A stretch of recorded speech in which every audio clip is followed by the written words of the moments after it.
दीपा को कुछ समझ नहीं आ रहा था कि उसे खुश होना चाहिए या दुखी, स्तब्ध सी बैठी थी वह। थोड़ी देर पहले ही उसकी मम्मी कामिनी उसे यह खुशखबरी सुनाकर गई थी कि राधिका देवी ने उसे अपने बड़े बेटे सुनील के लिए पसंद किया है। राधिका देवी बनारस के एक समृद्ध परिवार की मुखिया थीं, जो अपने दोनों बेटों सुनील और अनिल के साथ एक बड़ी सी कोठी में रहती थीं। राधिका देवी ने कुछ ही दिन पहले दीपा को अपनी सहेली चंद्रिका की बेटी तनु के साथ देखा था और सांवली, साधारण रूप रंग वाली, धीर गंभीर, अल्पभाषी दीपा को अच्छी तरह से जान परख लिया था और तनु से भी अच्छी तरह पूछताछ कर दीपा के घर आ गई थीं। दीपा के पिता तो थे नहीं, न कोई भाई बहन थे। इतने बड़े घर परिवार की मालकिन कामिनी जैसी प्राइमरी स्कूल की साधारण शिक्षिका के सामने हाथ जोड़कर कह रही थी, कामिनी जी, हमें और कुछ नहीं चाहिए। बस आप हाँ कर दीजिए, चाहे तो सुनील के चाल चलन के बारे में पता कर लें। आपकी बेटी इसी शहर में रहेगी आपके सामने। बस मुझे थोड़ा समय दीजिए, मैं दीपा से बात कर लूं।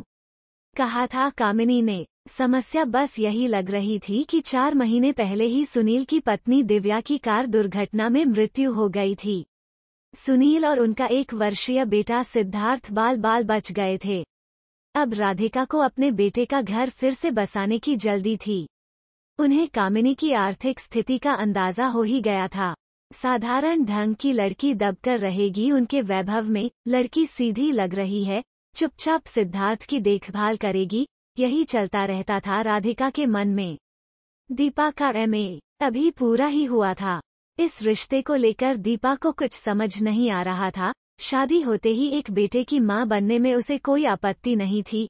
इसके पहले जितने भी रिश्ते आए थे, लड़के वालों का दबे छुपे शब्दों में दहेज मांगने का ढंग उसे चुभता रहा था। उसे अपने साधारण रूप रंग का भी एहसास था। अब तक कहीं बात नहीं बनी थी और फिर अपनी मम्मी की चिंता देख उसने इस रिश्ते के लिए हामी भर दी। वैसे भी उसकी अपनी पसंद तो कोई थी नहीं। कामिनी को भी आपत्ति का कोई कारण समझ नहीं आया। सुनील की शिक्षा, बिजनेस, धन, किसी में कोई कमी नहीं थी। बेटी रानी की तरह राज करेगी ऐसा रिश्ता देखकर वो खुश थीं। रही सिद्धार्थ की बात तो वो जानती थीं कि दीपा को बच्चों से प्यार है, उसे सिद्धार्थ से लगाव हो ही जाएगा, यह भरोसा तो उन्हें था ही। विवाह आनन फानन में तय हो गया था। राधिका देवी, सुनील, अनिल और उसकी खूबसूरत पत्नी मंजू, अनिल से छोटी सुजाता और सुनंदा सब आकर दीपा को हीरे की अंगूठी पहना गए थे। कामिनी राधिका के बड़प्पन के आगे नतमस्तक होती रही। विवाह 1 महीने बाद ही होना था। सबके जाने के बाद दीपा ने कहा, माँ, मुझ जैसे साधारण शक्ल सूरत की लड़की को कैसे पसंद कर लिया उन्होंने। वे सब कितने गोरे, कितने सुंदर हैं और सिद्धार्थ को सब नौकरों के पास क्यों छोड़ आए थे। वो तो मुझे नहीं पता, लेकिन तू चिंता मत कर, यह सब तो ईश्वर की मर्जी से होता है। लेकिन माँ, मैं तो उन लोगों के सामने कुछ भी नहीं हूँ। क्यों इतना कम समझ रही है अपने आप को बेटा? पढ़ी लिखी है, कितने अच्छे नैन नक्श हैं मेरी बेटी के, तू बस अब खुशी से तैयारियां कर बेटा। फिर जितना हो सकता था कामिनी ने अपनी बेटी के लिए किया। राधिका देवी बस कुछ खास लोगों के साथ आईं और साधारण रूप से विवाह संपन्न हो गया। दीपा ने बड़ी बहू के रूप में ससुराल में प्रवेश किया। दीपा के दिल में सिद्धार्थ को देखते ही उस छो जान के लिए ममता उमड़ पड़ी। सुनील ने पहली रात ही दीपा से कहा, यह विवाह माँ की मर्जी से हुआ है, हमारे तुम्हारे स्टैंडर्ड में जो फर्क है उसे समझने में तुम्हें थोड़ा समय तो लग ही जाएगा। मैं तो खुद हैरान हो गया था जब माँ न प्रश्नवाचक चिन्ह तुम्हें पसंद किया था। माँ तो हर चीज में अपना स्टैंडर्ड देखती हैं, पता नहीं कैसे उन्होंने तुम्हें। खैर छोड़ो, धीरे धीरे हमारी सोसाइटी के कायदे कानून सीख जाओगी। अवाक बैठी रही थी दीपा। यह क्या हो गया? उसका दिल अंदर ही अंदर रो पड़ा। अगले 1 हफ्ते में ही उसे सबके व्यवहार में एक परायापन लिए दूरी दिखाई देती रही। उसने सोचा, क्या यह अमीर गरीब का फर्क है? वो सबसे घुलने मिलने की कोशिश कर रही थी, लेकिन उनके स्तर में जो असमानता थी वो उसे साफ साफ महसूस होने लगी। दीपा ने हर समय नौकरों की देखभाल में पलते सिद्धार्थ को अपनी बाहों में लिया तो उसे अजीब सा सुकून मिला। सुजाता और सुनंदा अभी भी कॉम में पढ़ रही थीं। दीपा को एडजस्ट करने में बहुत मेहनत करनी पड़ रही थी। पहली दिवाली पर राधिका देवी ने सुनील से कहा, कल दीपा को भी शॉपिंग करवा लाना। सुजाता ने पूछा, भाभी आप क्या खरीदेंगी अपने लिए? दीपा ने बहुत सहज ढंग से कहा, जो तुम्हारे भैया पसंद करेंगे खरीद लूंगी। मुंहफट सुनंदा ने कहा, भैया अभी तक तो गोरी चिट्ठी भाभी के लिए जो भी खरीदते थे उन पर जंचता था। अब के लिए तो उन्हें बहुत सोचना पड़ेगा कि क्या खरीदा जाए। अपमान से जल गया दीपा का दिल, आंखें भर आईं। दुख और ज्यादा तब हुआ जब देखा वहां बैठा घर का हर व्यक्ति इस भद्दे व्यंग्य पर हंस दिया। मन हुआ कि कहे, क्यों लाए हो मुझे इस घर में, क्यों हाथ जोड़कर विवाह का प्रस्ताव रखा था? ले आते कोई गोरी सुंदर लड़की, लेकिन उसके संस्कारों ने उसे कुछ भी कहने से रोके रखा। अब दीपा ज्यादा से ज्यादा समय सिद्धार्थ की देखरेख में बिताने लगी थी। एक दिन वो अपने कमरे में अकेली उदास बैठी थी। सुनील ने कहा, उदास क्यों बैठी रहती हो? किसी रानी जैसा जीवन है तुम्हारा, लाइफ एंजॉय करो। दीपा ने सोचा, रानियां क्या सचमुच सुख से रहती हैं? कीमती साड़ी, गहने, नौकर, राजम ल के अलावा नारी को सुखी होने के लिए और क्या चाहिए भला? पर पता नहीं क्यों बचपन से ही रानियों के सुख को लेकर उसके मन में बहुत सा संदेह रहता था। रानियों से क्या कभी किसी ने उसके मन की खुशी के बारे में पूछा था? सुनील ने टोका, क्या सोच रही हो? मैं माँ से मिलाऊं? मन लगता है वहाँ तुम्हारा अब? क्यों नहीं लगेगा? मैं समझी नहीं। अरे यहाँ इतना आराम है तुम्हें, अब तो तुम्हें यहाँ के वैभव की आदत पड़ गई होगी। इस बात का दीपा ने कोई जवाब नहीं दिया, बस पूछा, सिद्धार्थ को अपने साथ ले जाऊं? जवाब में उनके रूम में आती राधिका देवी ने दिया, नहीं बहू, उस छोटे घर में परेशान हो जाएगा वह। मांझी थोड़ी देर में तो आ ही जाऊंगी। नहीं नहीं, उसे रहने दो, तुम ड्राइवर और गाड़ी ले जाओ। दीपा के मन को बहुत कष्ट पहुंचा।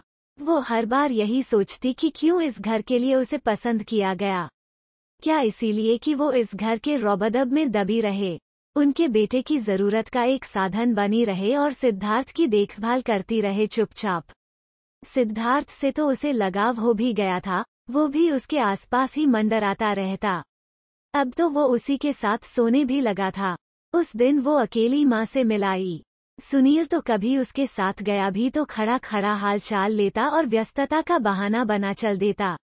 अब दीपा चाहती भी नहीं थी कि वो उसके साथ जाए। दामाद की सेवा में जब कामिनी इधर उधर दौड़ती तो दीपा बहुत असहज हो जाती। धीरे धीरे वो अकेली ही आने लगी थी। दीपा के दिल को एक बड़ा धक्का लगा जब एक रात सुनील ने दीपा से कहा, मैं दूसरे बच्चे के मूड में नहीं हूँ। बस सिद्धार्थ हमारी एक ही संतान रहेगा। माँ भी यही चाहती हैं। पर क्यों? माँ कहती हैं दूसरा बच्चा होने पर सिद्धार्थ को सौतेलापन महसूस न हो, इसीलिए। सौतेलापन क्यों होगा? मैं तो सिद्धार्थ को अपना बेटा ही समझती हूँ। माँ कहती हैं ये सब कहने की बातें हैं, फर्क तो होता ही है। लेकिन मैं माँ बनना, बीच में ही बात काट दी सुनील ने। बस सिद्धार्थ की ही माँ बनकर रहो न, क्या प्रॉब्लम है? उसी दिन उसने अपने दिल पर पत्थर रख लिया और चुपचाप यह दर्द पी गई। दीपा ने दिव्या की फोटो अलमारी में कई बार देखी थी। बहुत खूबसूरत थी दिव्या। दीपा को लगता कि कहाँ दिव्या और कहाँ वो। 3 साल का साथ रहा था सुनील और दिव्या का। उसे इस बात पर हैरानी होती कि सुनील दिव्या की कभी बात नहीं करता था। उसने जब भी सुनील से पूछा था, सुनील ने सपाट स्वर में कहा था, अब छोड़ो न पुरानी बातें, जो है नहीं उसके बारे में क्या बात करना। दीपा को अजीब लगा, इतना प्रैक्टिकल होना भी किस काम का। ऐसा नपातुला जवाब। दिव्या के लिए प्यार या जरा सी भी याद महसूस नहीं हुई सुनील की आवाज में उसे। शुरू में उसे इस बात पर गहरा दुख होता कि काश वो एक साधारण हैसियत, साधारण रूप रंग वाले इंसान की पत्नी होती, तो शायद वो ज्यादा खुश रहती। यहाँ कदम कदम पर भौतिक सुविधाएं बिखरी थीं, लेकिन उसका मान सम्मान इन हाई सोसाइटी के लोगों के व्यंग्य बाणों से जलकर स्वाहा हो चुका था। अब उसे अपने मां न बनने का कोई दुख नहीं था। अपनी मां के चेहरे पर दुख की एक परछाई न आने देने के संकल्प ने उसमें बहुत हिम्मत भर दी थी। अपनी मम्मी के बार बार पूछने पर उसने सुनील की बात बताते हुए कहा था, कोई बात नहीं माँ, सिद्धार्थ ही मेरा बेटा है। समय को बीतना ही होता है, सो वो बीत रहा था। इंसानों के दुख दर्द से सरोकार रखना वैसे भी समय का स्वभाव नहीं रहा है। अब सिद्धार्थ में दीपा की जान बसी रहती। सिद्धार्थ ही उसके मातृत्व की प्यास को पूरा करता। सिद्धार्थ अब 5 साल का हो गया था। नौकरों के होते हुए वो खुद उसका हर काम करती। सिद्धार्थ के लिए खाना बनाने का उसे बहुत शौक था। एक दिन वो सिद्धार्थ के लिए किचन में कुछ बना रही थी। राधिका देवी ने कहा, क्या तुम हर समय किचन में घुसी रहती हो? तुम मिडिल क्लास लोगों की यही समस्या है, अपनी मानसिकता और कल्चर छोड़ना ही नहीं चाहते। अब तुम एक बड़े बिजनेसमैन की पत्नी हो, तुम्हें उसी हिसाब से रहना चाहिए। नौकर भी क्या सोचते होंगे? दीपा का सारा उत्साह ठंडा पड़ गया, दिल भर आया। राधिका देवी आगे बोली, और एक तो तुम्हारा रंग वैसे ही इतना गहरा है और गैस के सामने खड़ी खड़ी शक्ल सूरत खराब हो जाएगी। अरे, ऐसे तो न रहो कि लोग तुम्हें सिद्धार्थ की नौकरानी समझें। दीपा चुपचाप आंसुओं से भरी अपनी आंखें छुपाते हुए अपने रूम में आ गई। सिद्धार्थ के आने तक वो मुंह हाथ धोकर फ्रेश हो गई। सिद्धार्थ को वो खाना अपने हाथ से खिलाती थी। वो उसे पता नहीं कितनी बातें सुनाता रहा। फिर सिद्धार्थ उसके पास ही लेट गया। दीपा के मन में यही आ रहा था। उसकी माँ ने उसे पैसे से अधिक इंसानी रिश्तों की कद्र करना सिखाया था।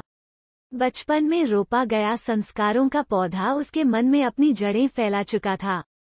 इस तथाकथित हाई स्टैंडर्ड लोगों की श्रेणी में शामिल होने के लिए वो कैसे उसे एक झटके से उखाड़ फेंके। वो सिद्धार्थ को खुद पढ़ाती। सबके कहने पर भी उसने सिद्धार्थ के लिए कोई ट्यूटर नहीं रखा। वो अपनी तरफ से उसे बहुत अच्छे संस्कार दे रही थी। उसके स्कूल में जब भी पेरेंट्स मीटिंग का समय आता या तो सुजाता या सुनंदा जाती। सुनंदा अक्सर कहती, भाभी आप रहने ही दो, हम ही चले जाएंगे। आप तो इस घर की लगती ही नहीं, लोग कहीं गलत न समझ लें।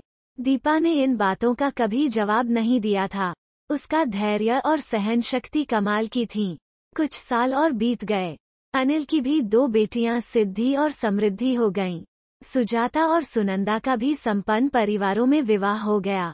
सिद्धार्थ का व्यक्तित्व निखारने में दीपा ने दिन रात एक कर दिए थे। वो जानता था दीपा उसकी सगी माँ नहीं है, लेकिन दोनों के बीच सगा सौतेला जैसे शब्द कभी नहीं आया था। समय अपनी रफ्तार से चलता रहा। सफलता की सीढ़ियां चढ़ता सिद्धार्थ MBA करने के बाद अब बिजनेस में कदम रखने के लिए तैयार था। उसके लिए रिश्तों की अब लाइन लग गई थी। एक दिन सुजाता और सुनंदा दोनों सपरिवार आई हुई थीं। दोनों के एक बेटा था। राधिका देवी, सुनील, अनिल पूरा परिवार एक जगह जमा था।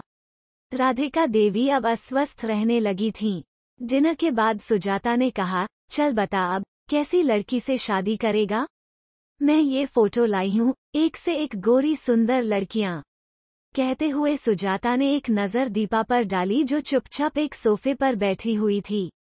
सुनंदा ने कहा, हाँ भाई, लड़की गोरी और सुंदर हो, आम सी शक्ल सूरत होगी, तो पढ़ी लिखी होकर भी हमारे घर में फिट नहीं बैठेगी। इस घर की तो नौकरानियां भी अच्छी दिखती हैं। दीपा का छलनी मन इन बातों का अभ्यस्त था। सिद्धार्थ के चेहरे पर एक अनोखी आभा थी। होंठों पर एक निश्चल, सरल सी मुस्कान। वो अपनी जगह से उठकर खड़ा हुआ। सबकी नजरें उसकी तरफ थीं। सिद्धि समृद्धि भी बोल उठी, हाँ भैया, जल्दी फाइनल करो लड़की। सिद्धार्थ आराम से चलता हुआ दीपा के सोफे के हत्थे पर बैठ गया। बाहें दीपा के गले में डाल दीं। कहने लगा, मुझे लड़की बिल्कुल माँ की तरह चाहिए। यही रूप रंग, यही स्वभाव, बिल्कुल माँ जैसी। एकदम सन्नाटा छा गया। अपने रूप के घमंड में डूबी वहां बैठी हर औरत दीपा को ऐसे देख रही थी जैसे वो कोई अजूबा हो। और दीपा, उसे तो उसके बेटे ने इस समय इतनी ऊंचाई पर उठा दिया था कि सारा जीवन अपमान में झुलसते हुए वो एक पल जैसे मान सम्मान और खुशियों का झोंका बन गया। उसका सांवला चेहरा कुंदन की तरह दमक उठा था। आंखों से खुशी के आंसू बहने लगे और उन आंसुओं के साथ उम्र भर की उपेक्षा का एहसास प्रश्नवाचक चिन्ह बहता चला गया। सिद्धार्थ ने दीपा के आंसू पोंछते हुए घुटने नीचे टिकाते हुए अपना सिर दीपा की गोद में रख दिया। वहां उपस्थित हर व्यक्ति को जैसे सांप सूंघ गया था।